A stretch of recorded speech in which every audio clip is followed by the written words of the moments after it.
The arrival. The morning mist clung to the Bosphorus like a shroud, and through it, the great city of Constantinople emerged as if from a dream. Noura pressed her face against the cold wooden rail of the small caique, watching the domes and minarets rise from the water's edge like prayers made manifest in stone. The rhythmic splash of oars had been her lullaby for what felt like eternity. But now, as the boat turned toward the Golden Horn, even that familiar sound seemed to mock her with its certainty, each stroke carrying her further from everything she had ever known. The girl who had once run barefoot through the olive groves of her Circassian village now sat motionless, her hands folded in her lap like a penitent. The rough hemp rope that had bound her wrists during the first days of her journey had left marks that were only beginning to fade, but the memory of their weight would never leave her. She had learned, in the weeks since her capture, that silence was a form of survival. The traders who had brought her this far spoke in low, calculating voices about her fair skin and green eyes, about the price such features might command in the Sultan's household. She had stopped listening to their words, but their tone, appraising, clinical, had taught her that she was no longer a person with a name and a history, but a commodity to be delivered. The sounds of the city grew louder as they approached the European shore. Somewhere beyond the harbor walls, she could hear the distant call of muezzins announcing the morning prayer, their voices weaving together in a haunting harmony that seemed to emanate from the very stones of the city. The cry of seabirds mixed with the shouts of fishermen hauling in their nets, and beneath it all, the low murmur of 10,000 lives beginning another day in the greatest city on earth. Noura, though she wondered if she would be allowed to keep even that small piece of herself, had never seen buildings so tall, so impossibly grand. The Topkapi Palace rose from the promontory like a small city unto itself, its walls the color of honey in the morning light, its towers reaching toward heaven with an arrogance that both awed and terrified her. As their boat drew closer to the palace's water gate, she could see the intricate tile work that decorated every surface, geometric patterns that seemed to shift and dance in the early light, as if the very walls were alive. The eunuch who had supervised her journey, a tall, soft-spoken man with kind eyes and hands that had never once been raised against her, touched her shoulder gently. "We have arrived, child," he said in accented Greek, the language they had used to communicate during their long journey. "Remember what I have told you. Silence is wisdom. Observation is survival. Trust is earned slowly here, but once given, it is your greatest treasure." She nodded, not trusting herself to speak. The boat bumped against the marble steps of the water gate, and she saw for the first time the entrance to the imperial harem. The doorway was a masterpiece of Ottoman artistry. Blue and white tiles formed intricate patterns that seemed to tell stories she could not read, while above, delicate stalactites of carved stone created shadows that shifted like living things. Two guards in white turbans stood motionless on either side, their eyes forward, as if the arrival of new girls was as common as the rising sun. As she stepped onto the marble quay, her bare feet registered the strange warmth of the stones, heated, she would later learn, by an ingenious system of pipes that carried warm air from the palace kitchens. Every detail of this place spoke of wealth beyond imagination, of power so complete it could reshape the very elements for comfort. "You will no longer be called by your former name," announced another eunuch, this one younger, with a voice like silk over steel. He stood in the shadowed doorway, holding a ledger bound in green leather. "You are now Gulizar, Rose of Gold. This is your true name, the only name that matters in this world." Gulizar. The syllables felt foreign on her tongue, like stones she was being asked to swallow. She repeated it silently, feeling something inside her chest tighten with each repetition. With her name, another piece of her former life slipped away, joining the olive groves and the sound of her mother's voice in the realm of memory. It was then that she noticed the other girl, perhaps a year or two younger, with the pale skin and dark hair that marked her as likely from the Caucasus regions. The girl's eyes were wide with the same barely contained terror that Gulizar felt clawing at her own composure. When their eyes met, something passed between them. Not words, for words were dangerous in this place, but a recognition of shared fear, shared displacement. "You are Lael," the eunuch said to the other girl, his voice maintaining the same ceremonial tone. "Night blooming tulip, you will accompany Gulizar to the novice quarters." Lael. The name seemed to fit her somehow. There was something about her dark beauty that suggested flowers that bloomed in shadow, secrets that revealed themselves only to those who knew how to look. As they were led through the doorway, Gulizar felt a strange comfort in the presence of this other frightened soul. They were no longer alone in their fear. The entrance hall was a marvel of acoustic engineering. Their footsteps echoed softly off the domed ceiling, but conversations were somehow muffled, as if the very architecture conspired to keep secrets. The walls were lined with niches that held oil lamps, their warm light casting dancing shadows that made the geometric patterns seem to move and breathe. As they walked deeper into the palace, Gulizar caught glimpses of courtyards through latticed windows, gardens where fountains played among roses and jasmine, where women in silk moved like colorful birds among the green. The air was thick with the scent of incense and rosewater, so different from the clean, sharp smell of mountain air she had known all her life. At last, they reached a heavy wooden door reinforced with iron studs. The eunuch produced a key from somewhere within his robes and turned it with a sound that seemed to echo in Gulizar's bones. Beyond the door lay a corridor lined with small chambers, each with its own wooden door marked with Ottoman script she could not read. "This is your new world," the eunuch said, his voice not unkind but final. "Learn its ways quickly. The Sultan's household has no patience for those who cannot adapt." He gestured for them to enter, and as they stepped across the threshold, Gulizar heard the heavy door swing shut behind them with a finality that seemed to seal not just their physical bodies within these walls, but their very souls within a new existence they could not yet comprehend. In the sudden quiet that followed, she and Lael stood side by side, two strangers bound by circumstance, listening to the sound of their own breathing and the distant, muffled sounds of a world that would now define the boundaries of their lives. The silence stretched between them like a bridge neither dared to cross, but in that silence, a strange seed of companionship began to take root. The mirror room. The call to prayer reached through the latticed windows like fingers of sound, pulling Gulizar from dreams of home that dissolved the moment she opened her eyes. For a heartbeat, she expected to see the rough wooden beams of her family's cottage, to smell the smoke from her mother's cooking fire. Instead, she found herself staring at a ceiling decorated with delicate plasterwork painted in blues and golds, each rosette and geometric pattern a reminder that she had awakened in a world built by different hands, governed by different gods. Beside her on the narrow divan, Lael stirred, her dark hair spilling across the silk cushion like ink across parchment.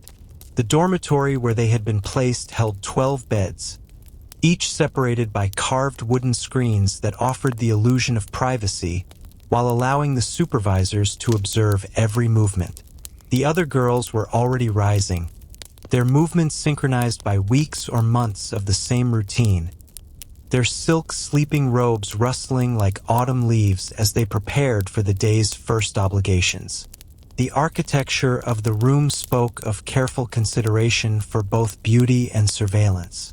High windows allowed light to filter down through wooden mashrabiyah screens, casting intricate shadows that shifted with the sun's movement. The walls were lined with niches containing small oil lamps, their warm glow now dimmed by the growing daylight.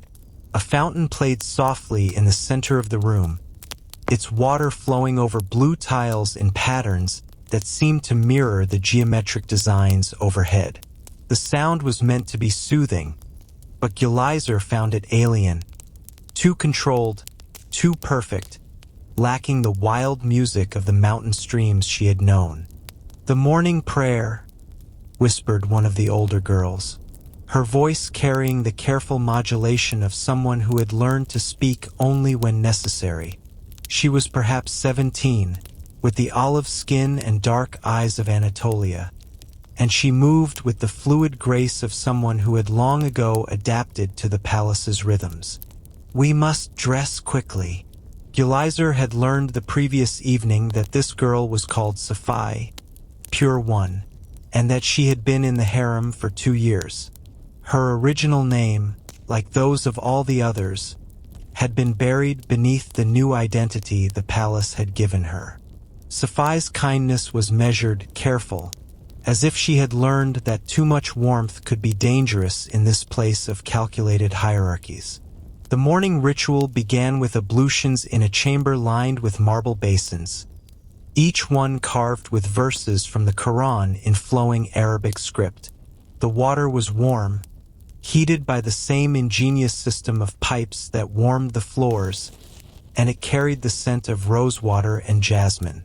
Gulizar watched as the other girls performed their cleansing with practiced efficiency, their movements revealing the depth of their adaptation to Islamic custom. She followed their lead, her own prayers mixing with theirs in the steam-filled air, Christian words whispered in Circassian, disappearing into the architectural embrace of Islamic devotion. The clothing they were given spoke of their status as novices, simple robes of fine cotton in muted colors, nothing like the silk garments they had glimpsed on higher-ranking women the previous day. The fabric was softer than anything Gulizar had ever worn, but it felt like a costume, as if she were playing a part in a performance she did not understand. The loose-fitting garments were designed for modesty and ease of movement, practical considerations in a place where a girl's day might include lessons in dance, language, music, and the subtle arts of conversation.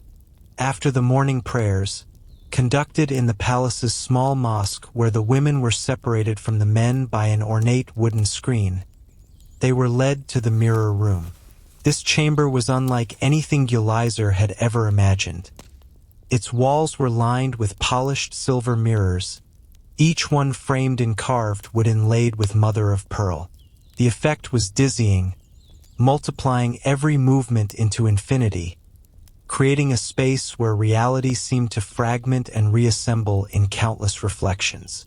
Here, the transformation began in earnest. Older women, themselves products of the harem system who had earned positions as teachers and supervisors, moved among the novices with the efficiency of master craftsmen.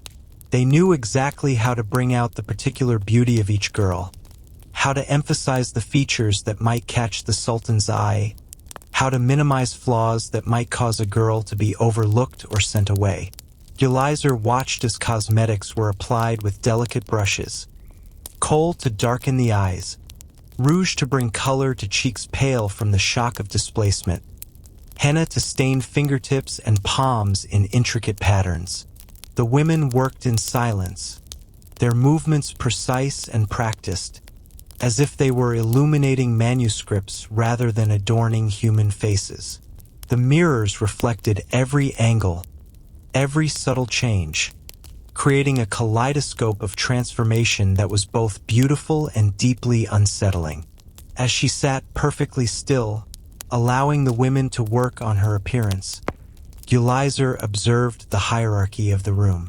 Near the largest mirror, beneath a window that caught the morning light, sat 3 girls whose status was immediately apparent. Their robes were of finest silk, their jewelry more elaborate, their movements carrying the confidence of those who had found favor within the palace walls.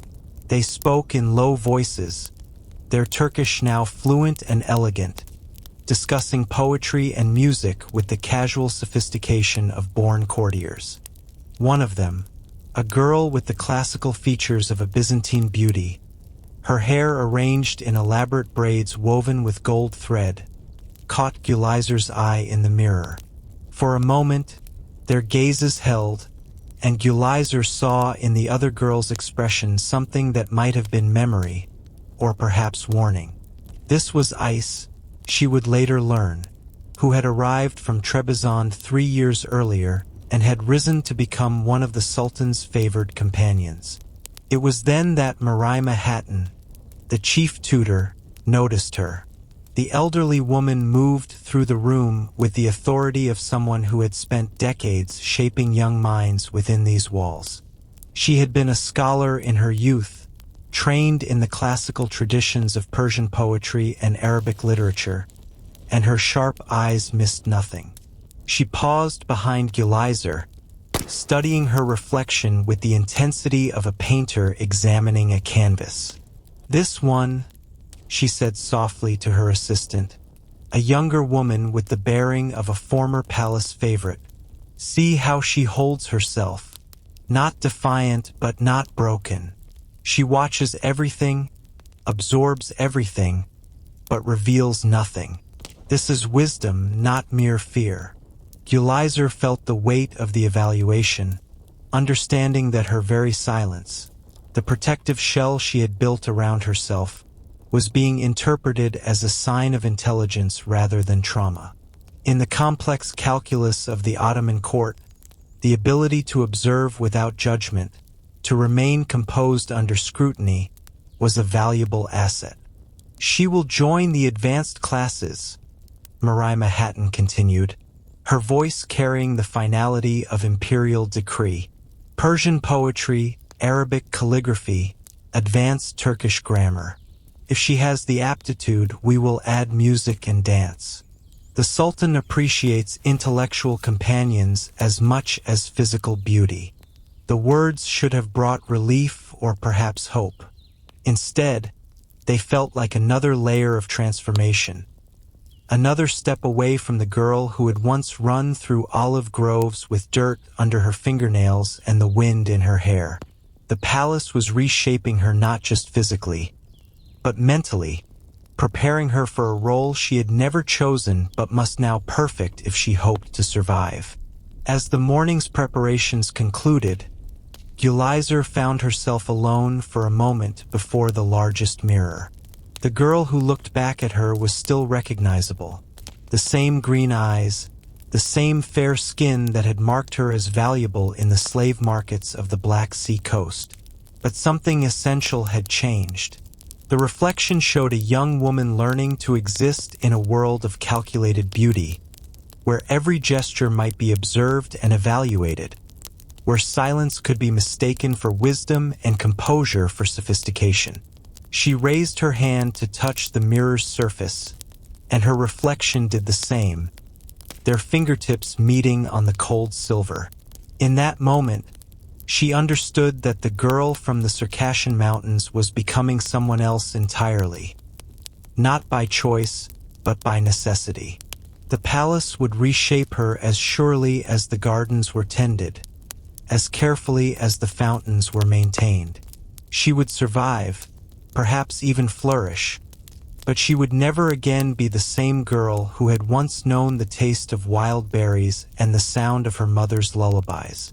The mirror held her gaze, reflecting not just her face but the infinite possibilities of who she might become within these walls of silk and stone. Beauty and danger, learning and loss. The voice of power. The seasons had turned within the palace walls, though time moved differently in the harem than in the world beyond. Autumn had painted the courtyards in shades of amber and crimson, and the fountains sang their eternal songs to audiences of falling leaves. Gulizar had learned to mark the passage of days not by the sun's movement, which was filtered through screens and veils, but by the subtle changes in routine, the shifting hierarchies among the women, the way certain names were whispered with reverence or fear. It was on a morning when the first frost had silvered the garden paths that the summons came. Marima Hatton appeared in the doorway of the study hall where Gulizar had been practicing her Arabic calligraphy. Her normally composed features tightened with an emotion that might have been anticipation or dread. "You are called," she said simply, her voice carrying the weight of imperial command. "The Valide Sultan wishes to see the newest class of students." The words fell into the room like stones into still water, creating ripples of silence that spread from girl to girl. The Valide Sultan, the Sultan's mother, the most powerful woman in the empire, the shadow behind the throne. Her word could elevate a concubine to the rank of royal consort, or consign a promising girl to the palace kitchens. She was the ultimate arbiter of fate within these walls, and her attention was both blessing and curse. Gulizar set down her reed pen with hands that barely trembled, though her heart hammered against her ribs like a caged bird. Around her, the other girls selected for this audience. Lael among them, her dark eyes wide with barely contained terror, rose from their studies with the careful precision of those who knew that every movement would be observed and evaluated. They were led through corridors Gulizar had never seen before, deeper into the palace's heart. The walls here were older, more richly decorated, with tile work that seemed to tell stories of conquest and glory. The floors were heated marble, their warmth a luxury that spoke of power so complete it could reshape the very elements for comfort. Eunuch guards stood at regular intervals, their faces impassive as carved stone, their presence a reminder that even within the harem's feminine world, the Sultan's authority was absolute. The audience chamber was a masterpiece of Ottoman architecture, a domed space where light fell through star-shaped windows, casting patterns that shifted like living things across the silk carpets. The walls were lined with niches containing precious objects: Chinese porcelain, Venetian glass, Islamic metalwork that caught the light like captured flames. The air was thick with incense and the subtle perfume of rosewater, creating an atmosphere that seemed to exist outside ordinary time. At the chamber's heart, on a divan covered in cloth of gold, sat the Valide Sultan. She was perhaps 50 years old, her face a map of intelligence and will, her dark eyes holding the accumulated wisdom of decades spent navigating the treacherous currents of Ottoman politics. Her caftan was of deep purple silk, embroidered with gold thread in patterns that seemed to move in the flickering light of the oil lamps. Upon her head rested a simple but elegant headpiece adorned with emeralds, stones that matched the calculating brilliance of her gaze. The girls arranged themselves in a precise line, their heads bowed in the posture of submission they had been taught. The silence stretched between them like a test, broken only by the soft splash of water from a fountain hidden behind a carved screen. Gulizar could feel the weight of evaluation, the sense that every breath, every minute movement was being catalogued and assessed. When the Valide Sultan spoke, her voice was surprisingly soft, cultured, carrying the refined accents of the palace-born.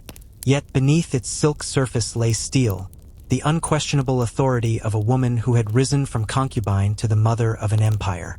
"I am told you have been studying well," she said, her words falling into the silence like drops of honey, "that you have shown aptitude for languages, for poetry, for the arts that distinguish a woman of refinement from a mere ornament."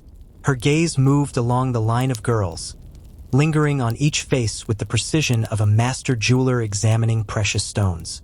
When those dark eyes reached Gulizar, she felt a moment of vertigo, as if she were standing at the edge of a great precipice. "You," the Valide Sultan said, her voice carrying a note of interest, "the one they call Gulizar. Raise your head." Gulizar obeyed, meeting those calculating eyes with what she hoped was appropriate reverence mixed with confidence. The Valide Sultan studied her for a long moment, taking in the way she held herself, straight but not defiant, composed but not arrogant. Marima Hatton tells me you have learned Arabic script with unusual speed. The older woman continued, that you understand the beauty of Persian poetry, the structure of Turkish grammar. These are not merely accomplishments, they are tools of power. Knowledge is the only currency that cannot be stolen, cannot be diminished by sharing. The audience continued for perhaps an hour, though time seemed suspended in that chamber of incense and golden light. The Valide Sultan questioned each girl, testing their learning, their composure, their understanding of the complex world they had entered.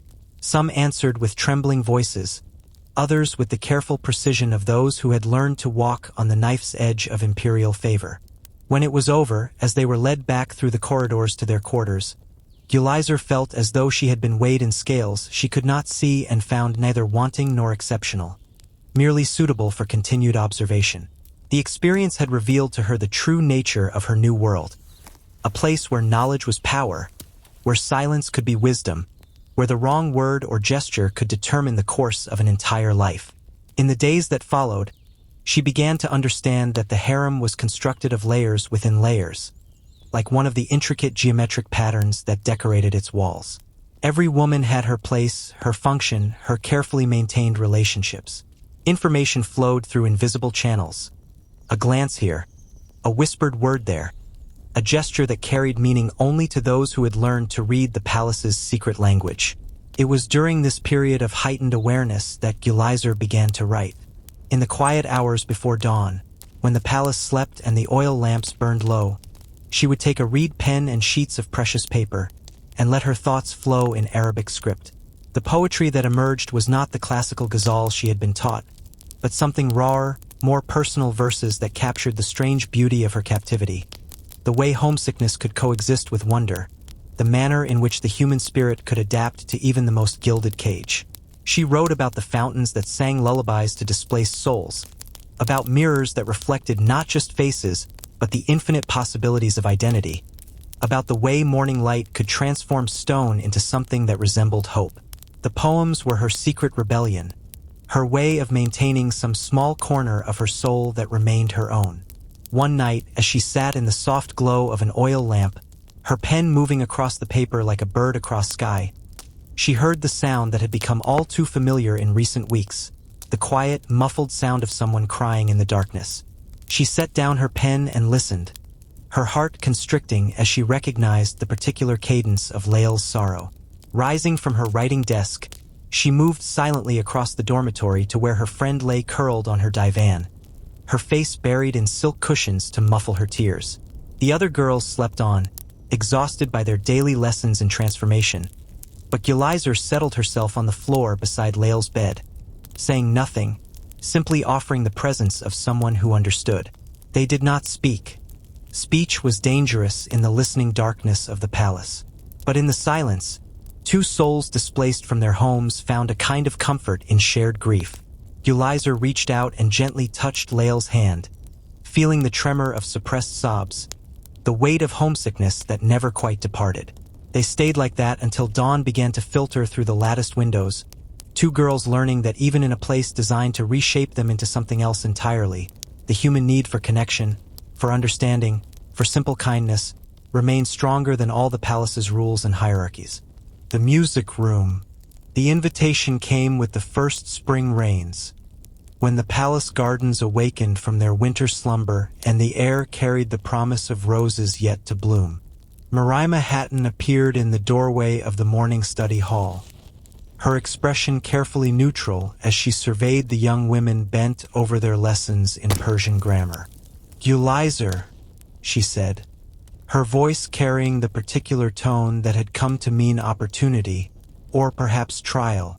"You are to begin instruction in music. The canon master has requested students of particular sensitivity.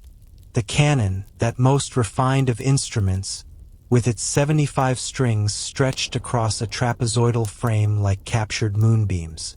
It was the voice of the classical tradition, the instrument that could make even the stones of the palace weep with longing. To be chosen for canon lessons was to be marked as one who might ascend to the highest ranks of the harem hierarchy. For the sultan was known to favor women who could sing the ancient makams with both technical precision and emotional depth. The music room lay in the palace's eastern wing, where the morning light fell through windows of colored glass, casting rainbows across walls lined with instruments from across the empire. Turkish ouds hung beside Persian santers, while framed drums and deft tambourines waited in careful arrangement on shelves inlaid with mother-of-pearl. The air held the lingering resonance of countless hours of practice, as if the very walls had absorbed the music and now hummed with barely audible harmonies. At the room's heart sat the canon master, Osman Effendi, a man whose weathered hands moved across the strings with the grace of a calligrapher writing prayers. His eyes, dimmed by decades of reading musical notation by candlelight, nevertheless missed nothing as he evaluated each student's potential. He was one of the few men permitted in the women's quarters, his age and reputation placing him beyond suspicion, his artistry making him invaluable to the palace's cultural life. "Music," he said as Gulizar and 3 other selected girls arranged themselves on silk cushions before him, "is the language that speaks directly to the soul. It bypasses the mind's defenses, the heart's careful walls. In this room, you will learn not merely to play notes, but to weave emotions into sound, to make the strings sing with the voice of yearning." It was there, in that sanctuary of sound and light, that Gulizar first encountered Zeynep. The older girl, perhaps 19, with the bearing of someone who had found her place within the palace's complex hierarchy, sat at her own canon with the relaxed confidence of a master craftsman. Her fingers moved across the strings with liquid grace, drawing forth melodies that seemed to carry the weight of ancient stories, the accumulated wisdom of a musical tradition stretching back through centuries. Zeynep had been in the palace for 4 years, long enough to have earned the rank of Kuriyai, a woman of the second tier, below the Caden Effendi who were the Sultan's official consorts, but above the simple odalisque who served in the lower quarters. Her position granted her certain privileges: a private chamber, silk robes of deeper colors, the right to mentor younger women in the arts that might elevate them to similar heights. "The canon chooses its players as much as they choose it," Zeynep said during Gulizar's first lesson, her voice carrying the soft accent of someone who had learned Turkish as a second language but mastered it completely. Under Zeynep's guidance, Gulizar learned to read the complex notation of Ottoman court music, to understand the subtle microtonal intervals that gave the makam system its distinctive character. Her fingers, once rough from mountain life, grew supple from hours of practice, developing the precise strength needed to control the instrument's dynamic range. She learned to play the classical compositions, the Pesrov overtures and the Saz Samai pieces that formed the backbone of palace entertainment, but also to improvise, to let her own emotions flow through the strings into melodies that had never been heard before. The music became her refuge, the place where the girl from the Circassian mountains could still exist alongside the palace creation known as Gulizar. In the space between notes, in the silence that gave meaning to sound, she found a kind of freedom that no walls could contain. Her secret poetry began to change, influenced by the rhythmic patterns of the music, the way meaning could be layered like harmonies, the manner in which silence could be as eloquent as the most elaborate phrase. It was during the month of Ramadan, when the palace observed the sacred fast and the nights were given over to prayer and contemplation, that music became something more than merely personal solace. The women would gather in the small mosque within the harem quarters, their voices joining in the ancient melodies of devotion. It was there, in the soft glow of hanging lamps, that Gulizar first heard Zeynep sing. The older woman's voice was like liquid silver, carrying the classical Turkish vocal style with its subtle ornamentations and emotional intensity. She sang Ilahi, a mystical hymn whose verses spoke of divine love and the soul's journey toward union with the eternal. The melody wound through the octaves like a prayer made audible, and Gulizar found herself joining in, her own voice weaving around Zeynep's in harmonies that seemed to emerge from some deeper understanding. The other women listened in reverent silence, their faces illuminated by the warm light of the oil lamps. Even Lael, who had grown increasingly withdrawn as the months passed, seemed to find some comfort in the music's embrace.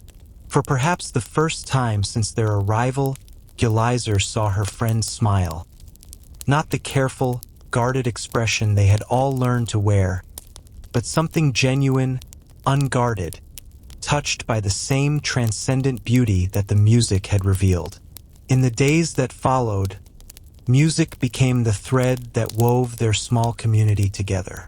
Lael began to request favorite pieces, her voice sometimes joining theirs in the evening gatherings. She spoke more freely, sharing memories of her own homeland that she had kept locked away for months. The sound of her laughter, genuine and uninhibited, became as precious as the most complex musical composition. Zeynep proved to be more than a music teacher. She became a guide through the palace's invisible landscape of relationships and expectations.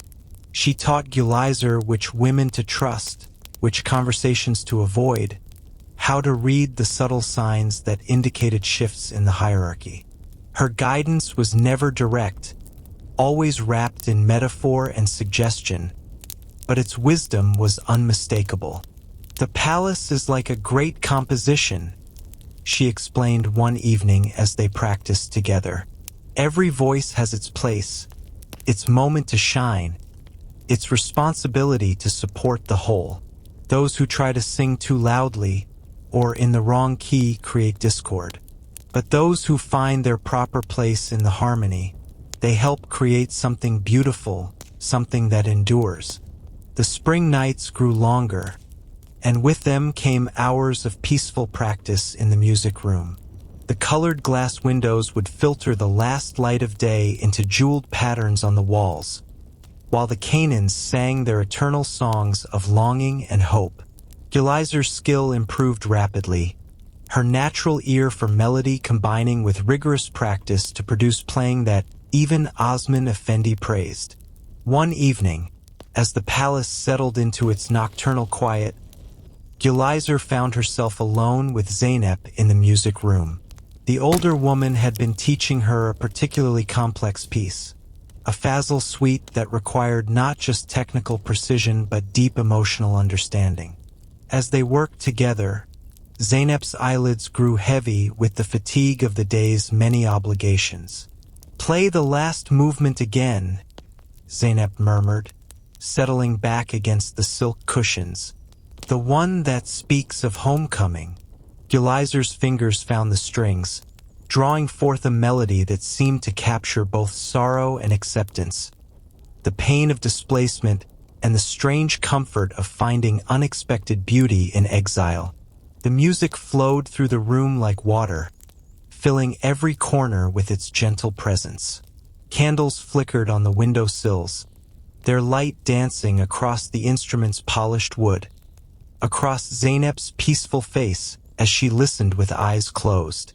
In that moment, surrounded by the warm glow of candlelight and the eternal voice of the canon, Gulizar felt something she had not experienced since her arrival at the palace.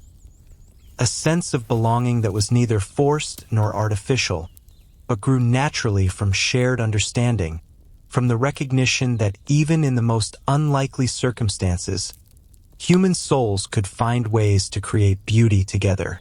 The music continued to flow from her fingertips, each note a small prayer, each phrase a testament to the resilience of the human spirit and its endless capacity for adaptation, for finding light in even the most gilded darkness. The night of candles, The festival of Hiderelles came with the full flowering of spring, when the palace gardens exhaled the perfume of 1,000 roses and the Bosphorus gleamed like hammered silver in the lengthening days. It was the night when, according to ancient tradition, the prophets Hyzer and Ilias met upon the earth, bringing blessings to those who honored their passage.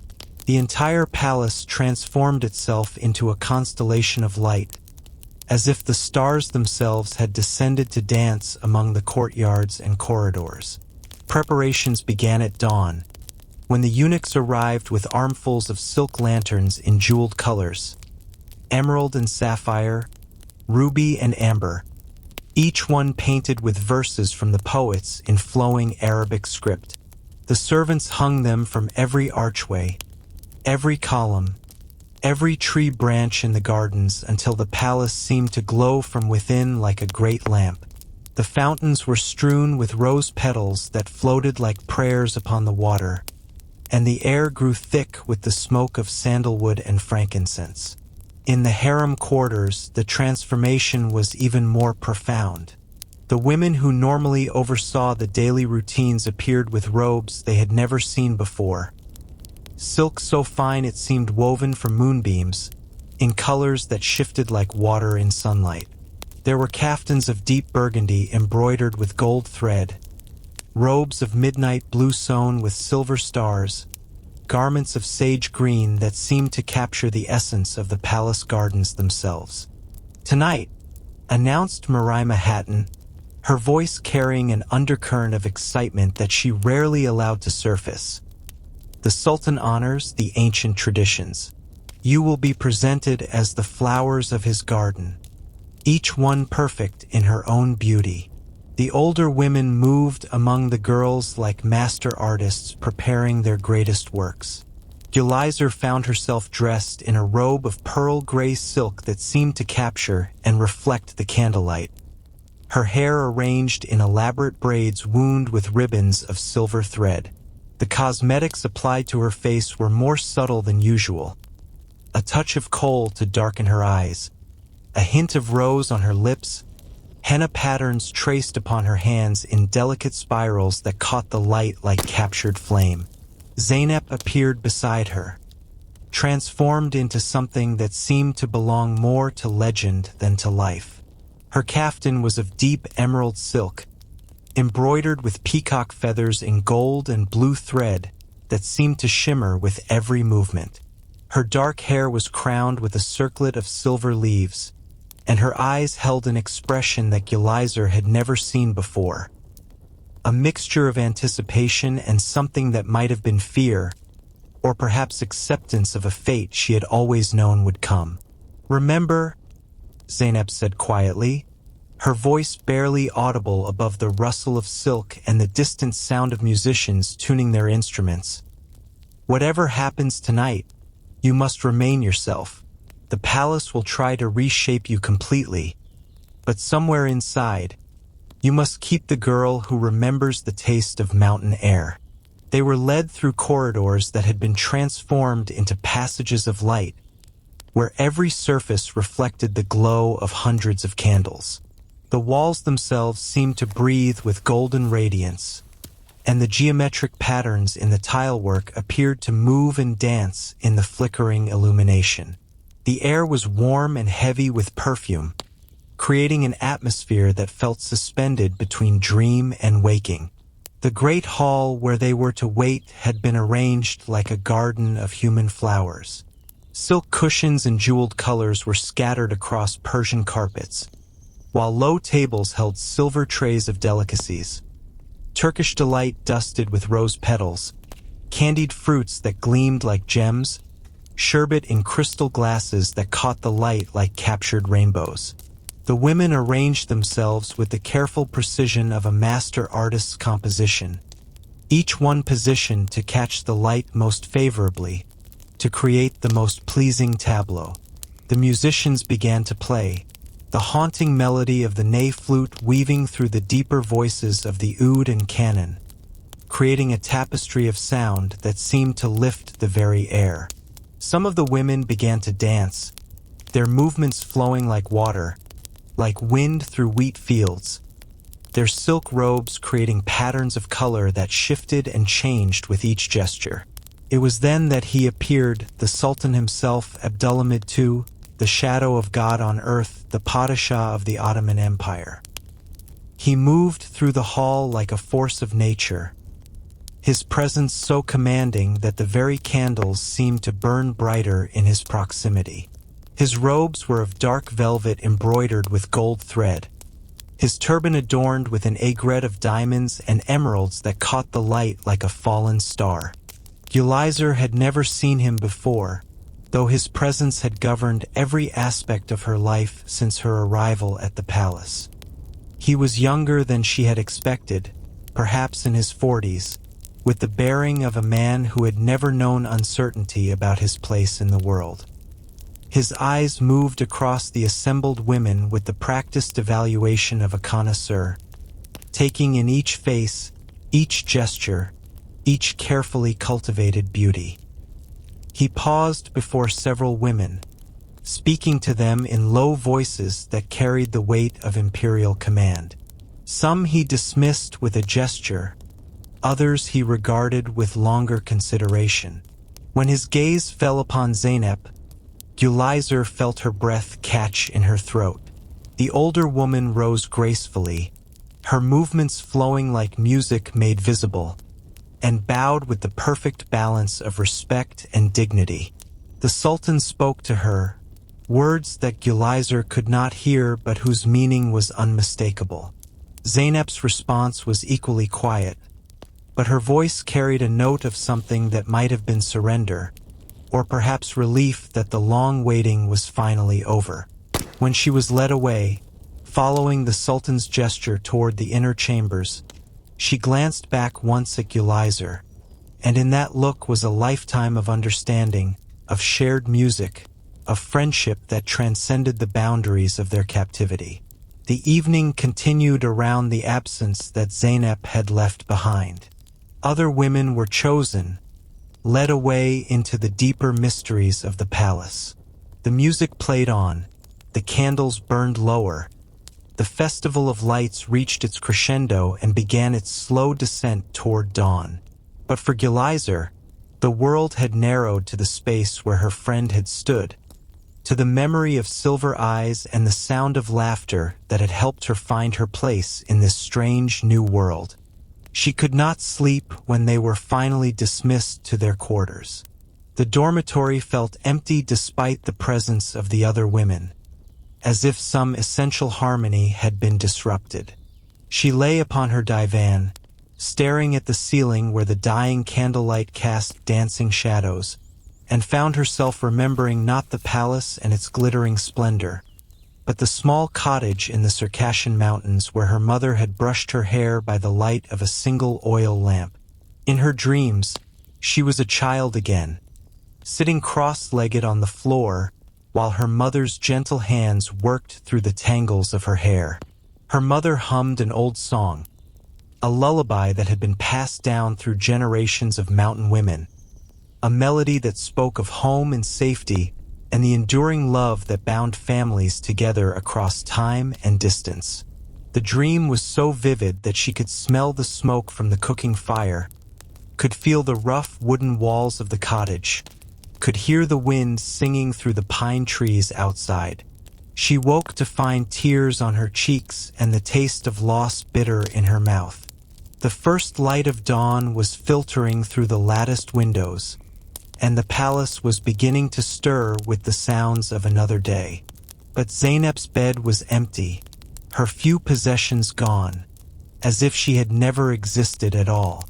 "She won't be back," Lael whispered from the next divan, her voice carrying the flat certainty of someone who had learned to read the palace's unspoken rules. "When they are chosen like that, they don't return to the dormitories. They go to the Sultan's apartments, or to the houses of the princes, or—" She did not finish the sentence, but her meaning was clear.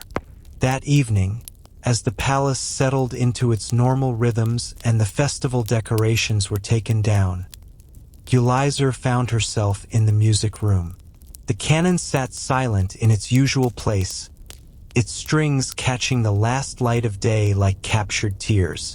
She took a single candle from the shelf, a simple white taper, nothing like the elaborate lanterns that had illuminated the night of celebration, and lit it from the oil lamp that burned perpetually in the corner.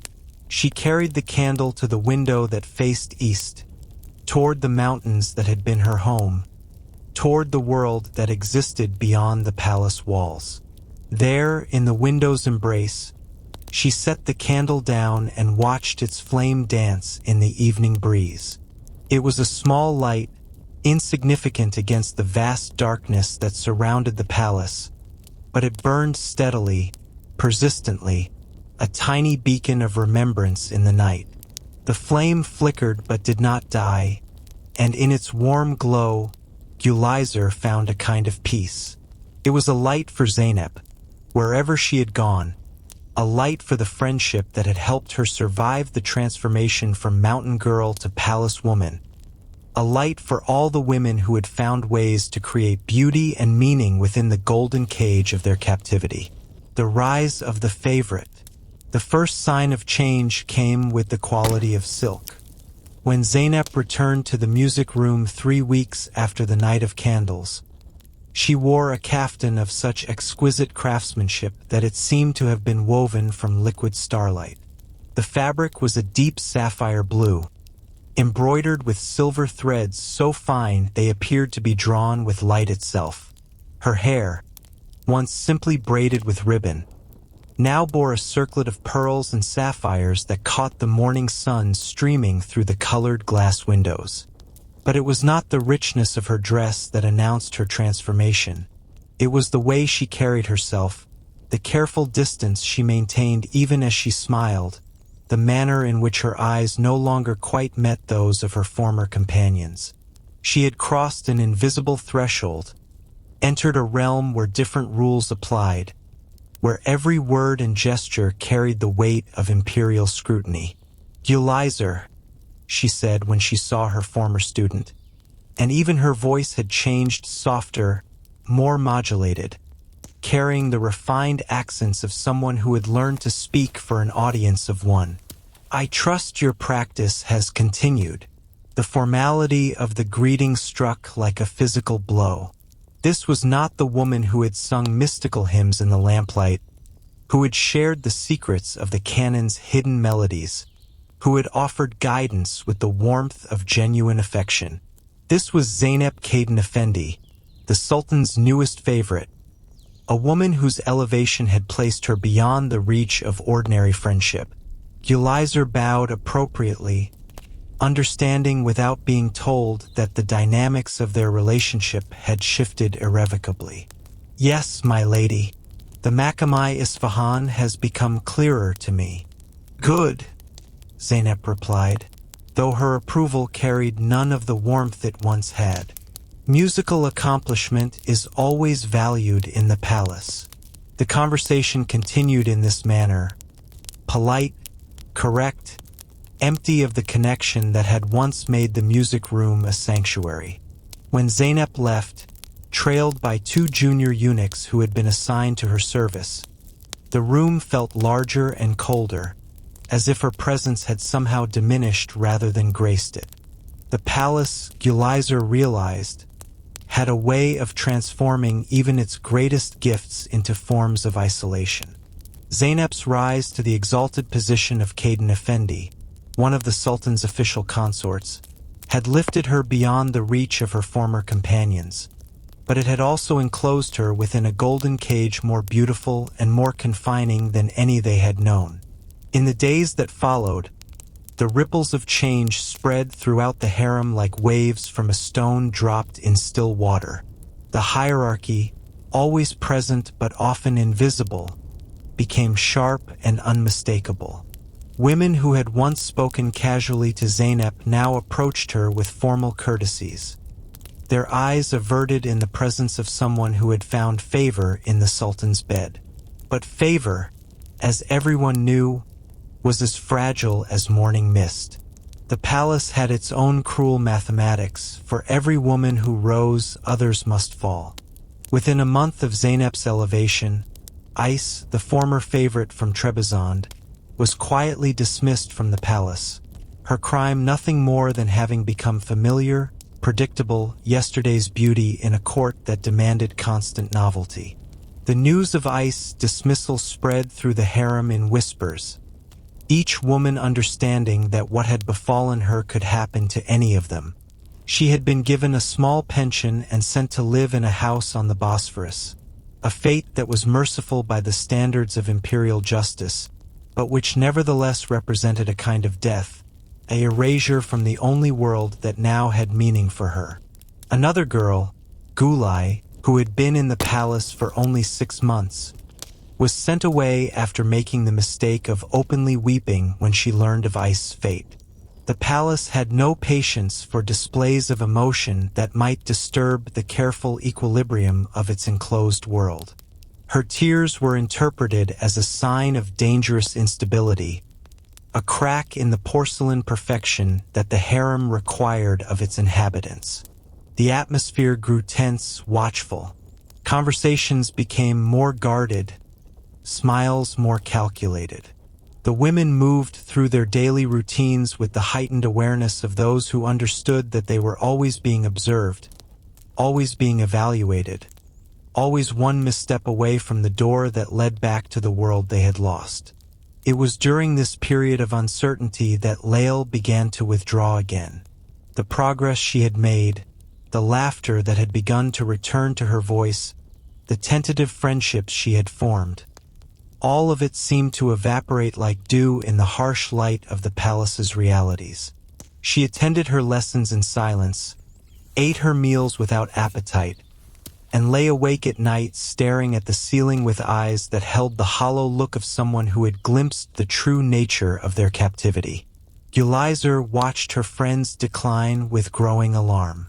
She began to position herself as a shield between Lael and the palace's more predatory observers, deflecting conversations that might draw unwanted attention to the younger woman's vulnerability. During lessons, she would quietly prompt Lael with answers when the instructors asked questions, helping her maintain the facade of engaged participation that the palace demanded. "You must eat," she would whisper during meals, placing choice morsels on Lael's plate. "You must smile when the supervisors look your way. You must survive this moment and then the next and then the next." Her own poetry, written in the pre-dawn hours when the palace slept, became a repository for the grief and fear that she could not express aloud. She wrote about the way power transformed even the kindest souls, about the mathematics of favor and disfavor, about the strange courage required to maintain one's humanity in a place designed to remake it entirely. The summons to the Valide Sultan's presence came on a morning when the spring rains had turned the palace courtyards into mirrors reflecting the gray sky. Gulizar was led through the familiar corridors, past the guards who stood like carved statues, into the presence of the woman who held the threads of so many lives in her carefully manicured hands. The Valide Sultan had aged in the months since their last meeting, or perhaps the responsibilities of her position had simply become more visible in the lines around her eyes, the careful way she held her shoulders. She sat upon her divan of cloth of gold, but today there was something weary in her bearing, a sense of someone who had made too many difficult decisions and would be required to make many more.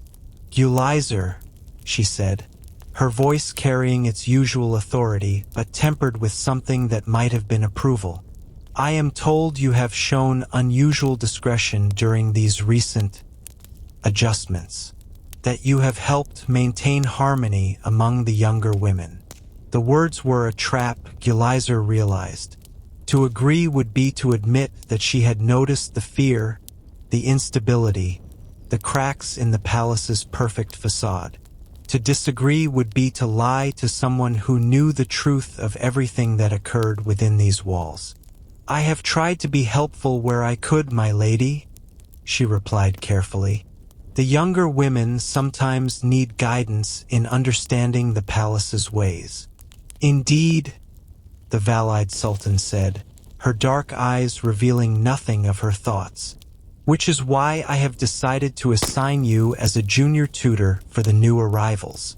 You will work under Marima Hatton, helping to ease the transition for girls who are struggling with their circumstances. The appointment was both elevation and exile, a recognition of her capabilities, but also a removal from the direct competition for the Sultan's attention. She would teach the newcomers the arts of survival, the delicate balance between submission and self-preservation, the ways in which one could maintain some small core of selfhood even while being remade in the palace's image. I accept this honor with gratitude, she said, the words tasting like ashes in her mouth. You will begin tomorrow, the Valide Sultan continued. I trust you understand that this position requires absolute discretion. The girls you will teach must learn not only the skills that will serve them, but also the wisdom to use those skills appropriately. The interview concluded with the usual formalities, but as Gulizar was led back to her quarters, she understood that her life had taken another turn toward a future she had never imagined. She would become what Zeynep had been to her, a guide, a protector, a bridge between the world of memory and the world of necessity. That evening, as the palace settled into its nocturnal routines, she found Lael in the courtyard where the fountain played its eternal song among the rose bushes. The younger woman sat on a marble bench, her face turned toward the sky where the first stars were beginning to appear through the gathering clouds. I heard about your appointment, Lael said without turning her head. You'll be teaching the new girls how to become like us. I'll be teaching them how to survive, Gulizar replied, settling beside her friend on the cool stone. There's a difference. They sat in comfortable silence, two women who had learned to find solace in each other's presence, watching the stars emerge one by one from the darkness. The fountain continued its song, the roses released their perfume into the evening air, and somewhere in the distance, they could hear the sound of a cannon being played, perhaps by a new student, perhaps by someone who had once been where they now sat, dreaming of homes they would never see again. Do you think, Lael asked quietly, that we'll ever stop being afraid? Gulizar considered the question, thinking of Zeynep's transformed bearing, of Ice's dismissal, of the way the palace reshaped even its favored daughters into something beautiful and terrible and remote. I think, she said finally, that we'll learn to carry our fear differently, to make it lighter, if not to put it down entirely. They continued to sit together as the night deepened around them, two figures in a courtyard where countless other women had sat before them, each one finding her own way to survive the peculiar cruelties and unexpected graces of palace life, each one learning that sometimes the greatest victory was simply to remain, in some essential way, human. A letter never sent. My dearest Amarin, I write your name in our mother's tongue, though my hand has grown more accustomed to the flowing curves of Arabic script than the familiar letters of our mountain language. Do you remember how you used to trace letters in the dirt outside our cottage while I helped mother with the bread? Your small fingers would fumble with the shapes, and I would guide your hand, patient as our grandmother had been with mine. I wonder if you still practice your letters. I wonder if you remember mine.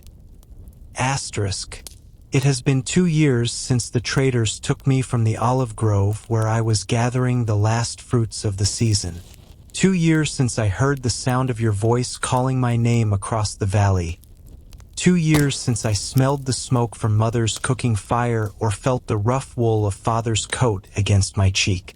In this place, they call me Gulizar, Rose of Gold, but in the silence of pre-dawn hours, I whisper my true name like a prayer, Nura.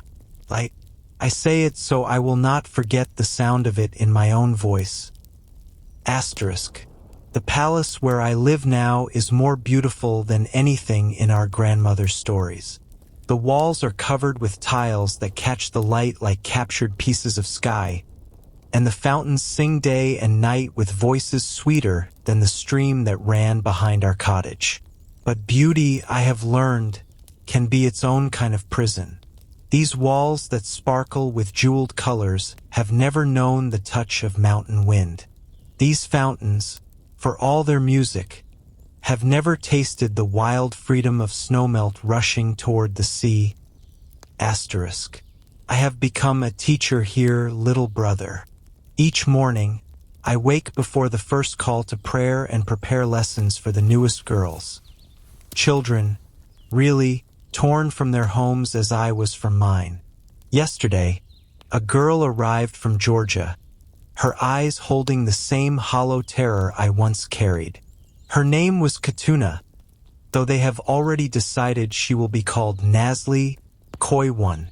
She reminds me of you, somehow, in the stubborn set of her jaw, the way she holds her shoulders as if preparing for a blow. Stand straight, I tell her in the morning light of the practice room, my voice gentle but firm, not defiant but dignified. Let them see that you have not forgotten you are human. My hands adjust her posture with the same patience our grandmother showed me, the same care I once used to guide your letters in the dirt. These small kindnesses are the only rebellion I can afford. The girls learn quickly here or they disappear. I have taught them to walk with measured steps, to speak in voices that carry confidence without challenge, to arrange their faces in expressions of serene attention. But in the spaces between lessons, I try to teach them something else. How to keep a secret room in their hearts where their true names still live, where the sound of their mother's voice can still find them. Asterisk. Do you remember Lael, whom I mentioned in my thoughts, if not in letters I could never send? She has found her place at last, her fingers dancing across the strings of a santur with the same grace that once made flowers bloom in her smile. The palace has given her what it gives to those who survive its transformations. Purpose, beauty, a kind of peace that comes from no longer fighting the current. She plays for the sultan's court now, her music carrying the refined melancholy that he favors. When she performs, there is something in her eyes that might be contentment, or perhaps just the exhaustion of a soul that has learned to rest in captivity.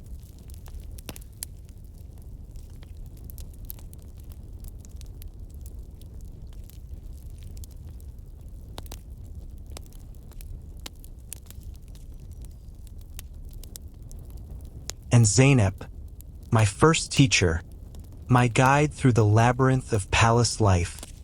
She has become something beyond our touch. Zeynep Kaden Effendi, they call her now, mother to the sultan's son. Wrapped in silks so fine they seem woven from morning mist. When she passes through the corridors, accompanied by her retinue of servants and guards, the other women bow with the reverence due to earthly royalty. But her eyes have learned the terrible weight of being cherished by a man who holds the power of life and death. She speaks little now, as if words themselves have become dangerous luxuries she can no longer afford. I watch these transformations and wonder what our mother would think of the woman I have become. In the mornings, I teach young girls to pour tea with the proper angle of wrist, to recite poetry with the correct pronunciation of classical Turkish, to sit with their backs straight and their hands folded in their laps like flowers arranged for viewing.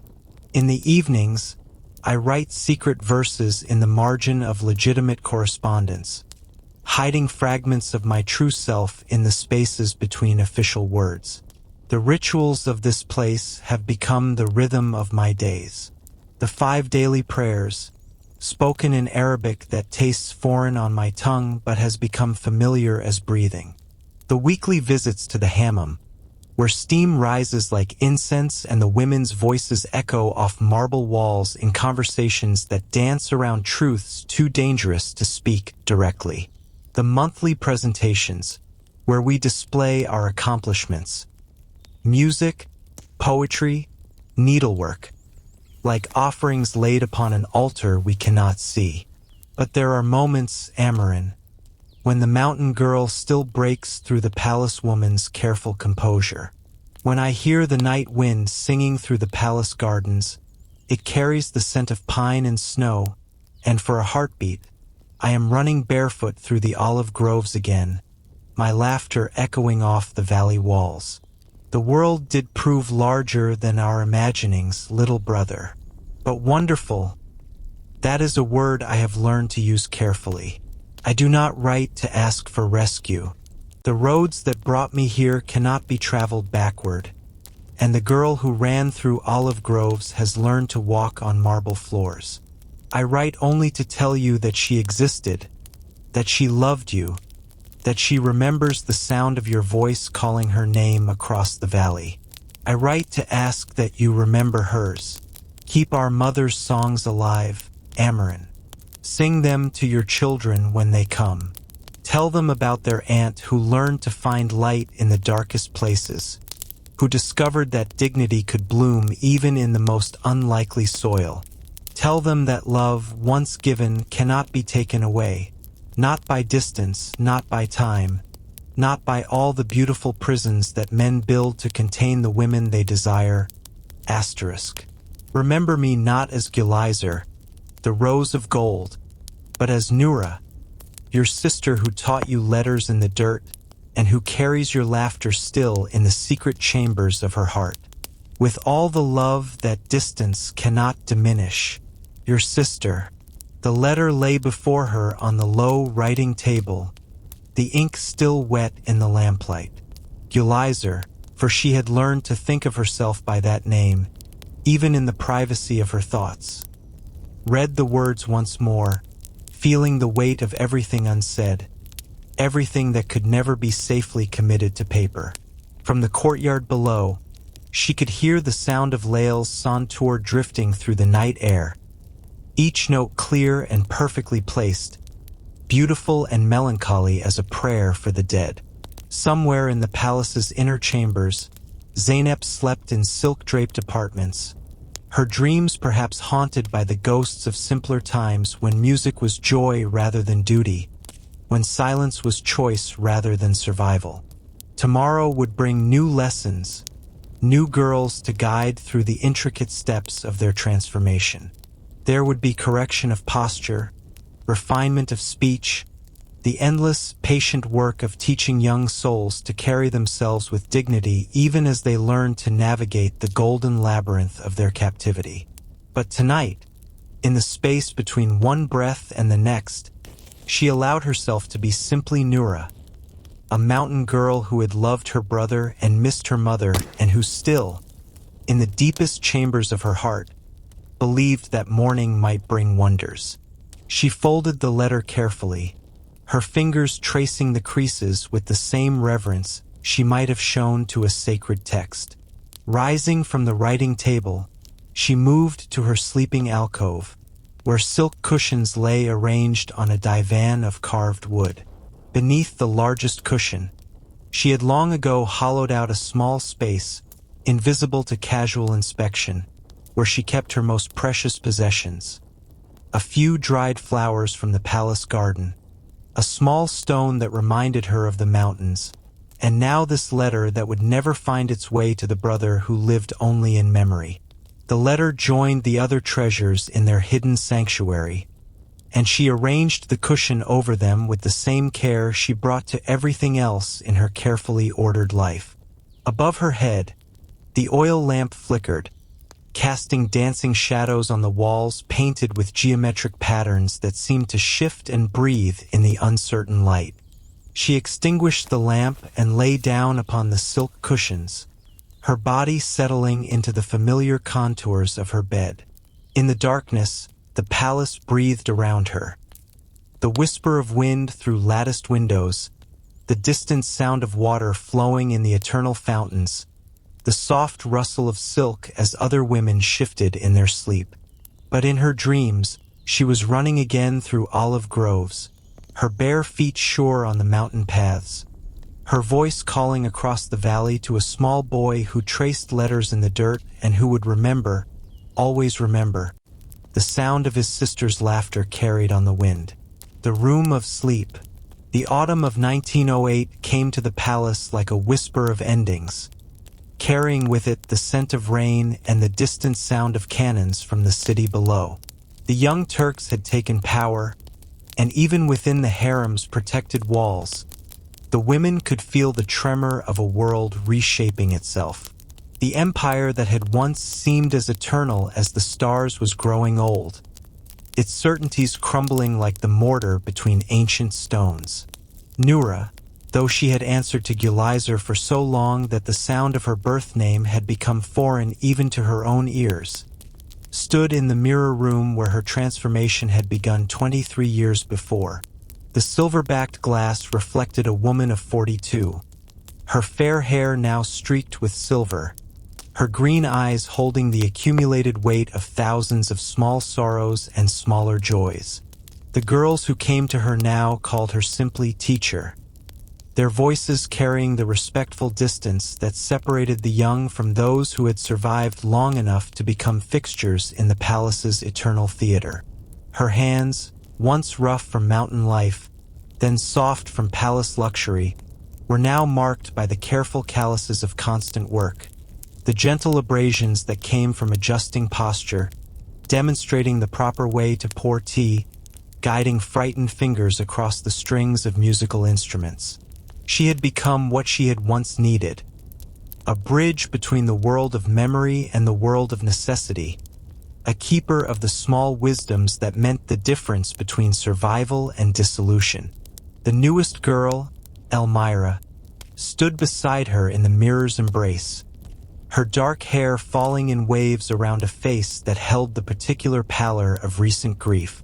She had arrived from the Caucasus 3 weeks ago, her eyes carrying the same hollow bewilderment that Noura remembered from her own reflection in this very glass. 14 years old, the same age Noura had been when the traders had torn her from the olive groves, when the world had revealed its capacity for casual cruelty wrapped in silk and gold. "Stand straighter," Noura said softly, her voice carrying the particular gentleness she had learned to use with the most fragile ones. "Not defiant, but dignified. Let them see that you remember who you are beneath who they wish you to become." Her hands adjusted Elmira's shoulders with the same patient care she had received from others, the same careful attention to the small details that might determine a girl's fate. In the mirror, their reflections stood together, the teacher and the student, the survivor and the newly arrived, 2 points on the same inexorable journey of transformation. "Will it always hurt this much?" Elmira asked, her voice barely above a whisper, her eyes meeting Noura's in the glass. "No," Noura replied, and found that she meant it. "It will change. The pain will become something else, memory, perhaps, or wisdom. But it will change."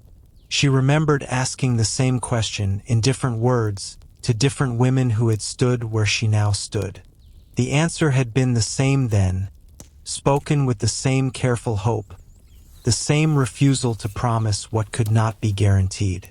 Pain changed, but it did not disappear. It simply learned to wear different faces, to speak in different voices, to hide itself in the spaces between one breath and the next. The afternoon lessons concluded with the ritual precision that had governed palace life for centuries. The girls dispersed to their various obligations, music practice, language instruction, the careful cultivation of accomplishments that might elevate them above their circumstances. Noura watched them go with the particular alertness of someone who had learned to read the subtle signs of distress, to intervene before despair could take root and grow into something that might attract unwanted attention. As evening settled over the palace like a silk shroud, she found herself walking the corridors she had traversed for more than 2 decades. The walls seemed to breathe with accumulated memory, each geometric pattern holding the echoes of conversations in a dozen languages, the whispers of women who had learned to speak their truths in code. The oil lamps burned lower now than they once had, economy, perhaps, or simply the natural dimming that came with an empire in decline. From somewhere in the distance, she could hear the sound of music. Not the elaborate compositions that had once filled the palace with their complex harmonies, but something simpler, more melancholy. Perhaps it was Lael, though she was no longer sure. The women who had shared her early years had scattered like leaves in an autumn wind, some elevated to heights she could not reach. Others departed to fates she preferred not to contemplate. The young Turks spoke of modernization, of bringing the empire into the 20th century. But the harem remained suspended in its eternal present, governed by rhythms that had outlasted sultans and survived the rise and fall of dynasties. Here, time moved differently, marked not by the turning of calendar pages but by the arrival and departure of women, the slow accumulation of wisdom and the equally slow erosion of hope. In her private chamber, a privilege earned through years of faithful service, Noura prepared for sleep with the same careful attention she brought to everything else. She arranged her writing materials, ensuring that her secret correspondence would remain hidden beneath the innocent surface of palace administration. She folded her robes with the precision of someone who had learned that small orders could create the illusion of larger control. The letter to her brother, yellowed now with age, remained in its hiding place beneath the silk cushions.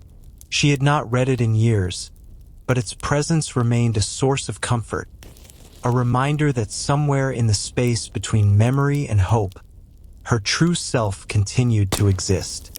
Sometimes, in the moments before sleep, she would whisper his name, Amarin, and feel the mountain wind for just an instant, carrying with it the scent of pine and the sound of laughter that had once echoed across valleys that now existed only in dreams. The palace settled into its nocturnal quiet, the great machine of imperial domesticity winding down to its most essential functions.